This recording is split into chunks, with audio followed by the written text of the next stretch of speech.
Alors pour la pression sociale, c'est exactement le sujet du livre, Idéal Standard, qui raconte l'histoire de Claire, qui est une trentenaire célibataire, qui, sous la pression sociale en fait, qui lui devient insupportable, elle cherche assez désespérément à se mettre en couple. Et donc, elle fait des concessions, des compromis, et elle s'installe avec un garçon qui en fait lui correspond pas, mais elle peut, ça y est, elle est casée, donc elle semble avoir accédé à quelque chose.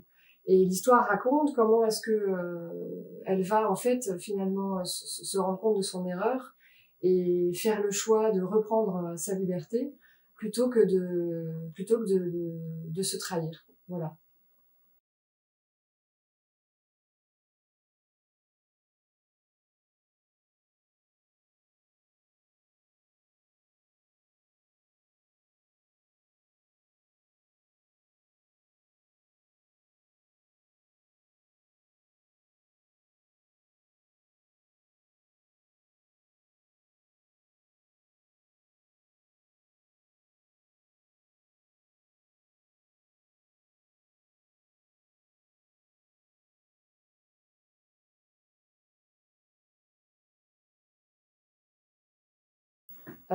Le choix narratif de quitter le petit ami et l'avortement.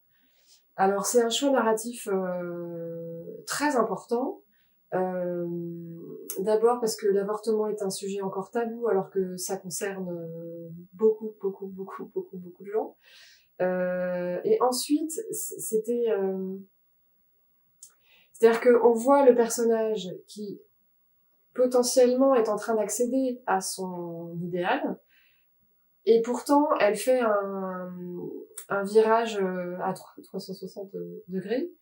Donc c'est assez violent, mais c'est très important parce que c'est aussi qu'elle se rend compte qu'elle peut pas faire les choses de cette façon, elle peut pas accepter de vivre avec quelqu'un en fait avec qui il n'y a pas d'amour, elle peut pas en fait juste pour le statut social, elle peut pas faire ça quoi. Donc c'est un choix narratif très fort et très important qui moi je pense permet au personnage de vraiment prendre un virage décisif, et elle fait le choix d'être heureuse plutôt que de vivre en couple et de comment dire, et de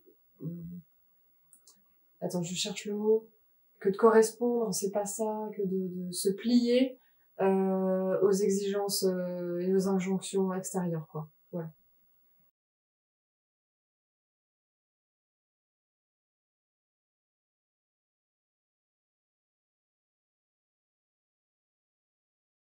Alors, c'est vrai que la problématique du plaisir des femmes, c'est vrai que ça faisait partie en arrière-plan d'une préoccupation personnelle.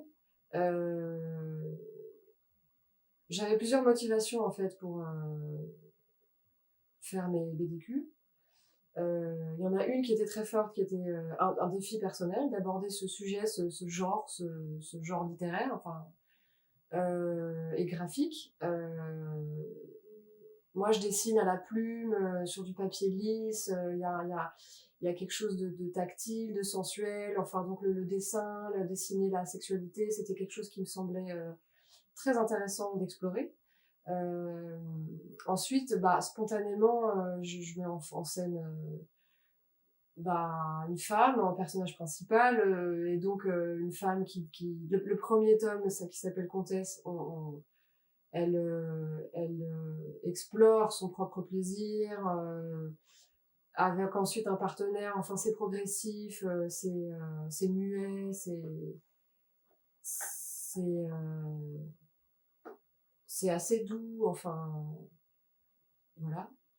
Le tome suivant, qui s'appelle DS, là c'est un peu différent parce que je mets en scène un personnage très puissant qui est Lilith, un personnage de la Bible,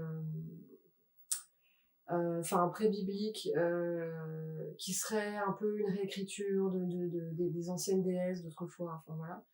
Donc il y a tout un univers religieux qui est vachement intéressant par rapport à la sexualité. Donc là, j'ai un scénario plus écrit. Mais Lilith est un personnage de femme rebelle et la question de son plaisir est centrale dans l'histoire. Donc c'est vrai que bah, je trouve que c'est un beau sujet parce que souvent c'est plutôt le plaisir masculin qui est mis en scène. Donc voilà, c'est bien d'apporter un autre point de vue.